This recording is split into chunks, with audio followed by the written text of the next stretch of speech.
We make choices all day long. Some feel pretty easy, right? Like holding a door open. Simple. Hmm. But then there are those decisions that just feel impossible, where like any choice feels wrong somehow. Yeah, exactly. Where doing good one way means, well, failing in another. That's what we're diving into today, moral dilemmas. These really thorny situations where our values clash head on. It's fascinating stuff. And technically, a true moral dilemma is where um, your moral principles genuinely conflict, or you've got these competing duties and you physically can't do both. So no matter what you pick. You end up violating some moral obligation. There's no clean way out, morally speaking. Okay, so that's the challenge. Our mission for this deep dive is figuring out what really counts as a dilemma, how our brains even try to handle them, and maybe some ways to think through them. Let's make this concrete. You mentioned a really striking example from the sources about the Catholic spouse. Ah, yes. That one really hits home. So imagine this person discovers their partner is abusing one of their kids. Awful. Correct. Now, their faith says marriage is a sacrament, unbreakable. You work through it. That's one moral pull. Right. Very strong one for someone devout. But then there's the absolute duty to protect your child, which might mean leaving, divorce, calling authorities. Exactly. Two deeply moral obligations, but they demand opposite actions. You cannot fulfill both perfectly. Choosing one path means failing the other obligation. That's a real dilemma, not just should I do this bad thing. Precisely. The term gets thrown around a lot for just, difficult choices between right and wrong. Right.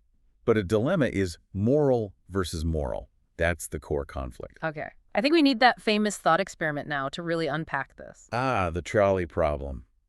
Can't talk dilemmas without it. Yeah. So, first scenario, runaway trolley, 5 people on the main track, gonna die. You're the signalman. You can flip a switch, divert the trolley to a sidetrack, saves the 5. Right. But there's one worker on that sidetrack. Flip the switch, he dies. What do you do? Okay. And the data on this is pretty consistent, isn't it? It is. Most people, something like 85%, say they would flip the switch. Which is the classic utilitarian choice.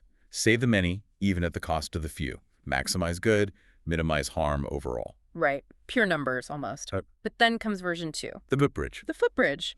Same 5 people on the track, trolley heading for them. No switch this time. You're on a footbridge overlooking the track. Next to you is a large man. Okay. The only way to stop the trolley is to push him off the bridge into its path. He'd die, but the 5 would live. You can't jump yourself. You're not heavy enough. Do you push him? And here, the responses flip dramatically. Completely. What is it, like 88% say no, they wouldn't push the man? That's right. An overwhelming deontological response. The idea that the act of killing, of directly causing that death, is just wrong in itself, regardless of the consequences. Even though the math is the same, 1 life versus 5. Exactly. The outcome is identical, but the action required feels fundamentally different to most people. That direct physical involvement changes everything. Which is just wild. So what's going on in our heads? Why the huge shift? It can't just be logic. Definitely not just logic. Yeah. This is where neuroscience gives us some really interesting clues supporting this idea of a dual process system. Dual process, meaning? Meaning we have sort of two systems at play. The footbridge case, the personal hands-on harm one, that lights up the emotional centers of the brain much more intensely. So those deontological judgments don't push, seem driven by fast, automatic gut feelings. Affective processes. Ah, the emotional reaction. Yeah. And these get stronger if you're rushed or if you really empathize with the potential victim. Okay, and the switch scenario, the utilitarian choice. That seems to engage the more cognitive, calculating parts of the brain. Slower, more effortful reasoning, weighing the costs and benefits. It's more common when there's distance, less direct involvement, or if someone just naturally prefers that kind of deliberate thinking. So neuroimaging actually shows this. Different brain areas lighting up for personal versus impersonal dilemmas. It does. Personal ones, where you're doing the direct harm, activate areas linked to emotion and social cognition. Impersonal ones, like flipping a switch where the harm is more indirect, show more activity in working memory and executive control regions, the calculating bits. That's fascinating. And you mentioned something about brain damage, the VMPFC. Yes, the ventromedial prefrontal cortex. Yeah. Patients with damage there. Well, they tend to make strikingly utilitarian judgments, even in the footbridge scenario. So they would push the man. More often than control groups, yes. And the key seems to be an emotional deficit. They lack those somatic markers, those gut feelings that scream, this is wrong. Wow. So they can reason it out 5 lives outweigh one, but they don't feel the aversion to the act itself. That seems to be the core of it. They might understand intellectually it's considered wrong, but they don't have that immediate, visceral negative reaction. It really underscores how crucial emotion is for our everyday moral judgments. It's not just cold calculation. And even the difficulty of the dilemma seems to map onto different brain areas. Right. Easier choices might engage that VMPFC more, while really high conflict dilemmas seem to bring in other areas, like the temporal junction, the TPJ, involved in understanding others' mental states. Oh, okay. But you also mentioned a note of caution about the research itself. What? Yeah. It's important to say that a lot of these dilemma studies, while insightful, aren't always consistent. Different researchers use slightly different setups, different controls, or lack controls. It makes comparing results across studies a bit tricky sometimes. Right, methodological challenges, always something to keep in mind. Definitely. So, okay, our brains have these complex systems for handling dilemmas, but what about like everyday stuff? Does anything else push our moral buttons? You mentioned sleep. Yeah, kind of surprising, right? Yeah. But the research suggests sleep deprivation actually messes with our moral judgment. So.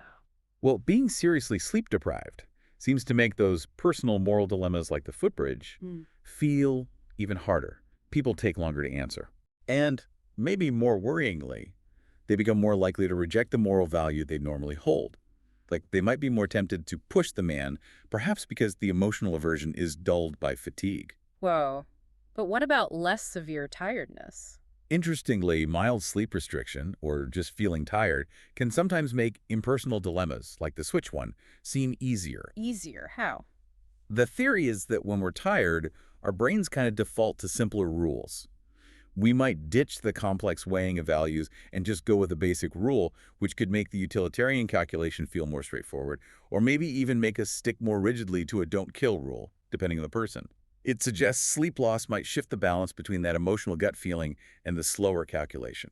It's actually quite unsettling. That being tired could literally change our moral choices. It is. It highlights how fragile our decision-making can be sometimes. Okay, so we've got brain processes, we've got sleep. This leads to a really deep question. Are some dilemmas just impossible to solve? Is there always a right answer, even if it's awful? That's a huge philosophical debate. And many argue, yeah, some dilemmas might be genuinely insoluble. What makes them say that? Well, think about the aftermath. Even when you make a choice in a true dilemma, you often feel regret, maybe guilt, about the obligation you didn't fulfill. Right, like a lingering sense of having done something wrong, even if it was the best available option. Exactly. That residual emotion suggests the forsaken obligation still has moral weight. It hasn't just vanished because you chose the other path. Okay, that makes sense. Then there's the idea of plural sources of value. Our oughts come from different places: duties, rights, consequences, virtues. If these fundamental sources can genuinely conflict, then maybe dilemmas are just an unavoidable feature of the moral landscape. And you mentioned guilt, too. Yeah, the fact that we feel guilt often motivates us to avoid similar conflicts in the future. It signals that a real moral loss occurred. Some try to dissolve dilemmas by talking about, preliminary versus final duties, but that doesn't seem to capture the feeling that something truly valuable was sacrificed. Sometimes there's just moral loss. Wow. Okay, so if some situations are genuinely this complex, maybe even unsolvable without some kind of moral remainder, how do we even approach them? What does, say, a humanist perspective offer?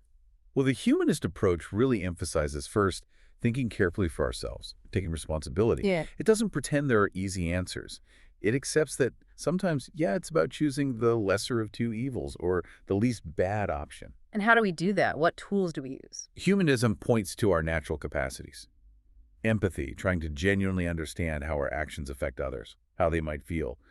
And reason thinking through the likely consequences, not just for people, but for animals, the planet. So feeling and thinking. Exactly. And engaging with stories, with thought experiments like the ones we've discussed, actually helps us practice and sharpen those tools. So it's less about finding the single right answer from a rule book and more about using empathy and reason to navigate. That's a big part of it.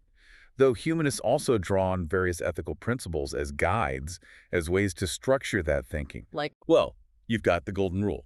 For starters, treat others as you'd want to be treated. Or the negative version. Don't do to others what you wouldn't want done to you. a classic, found everywhere. It is very intuitive. But sometimes what I want might not be what you need, right? So it's not always straightforward. True. What else? Then there's utilitarianism, which we touched on.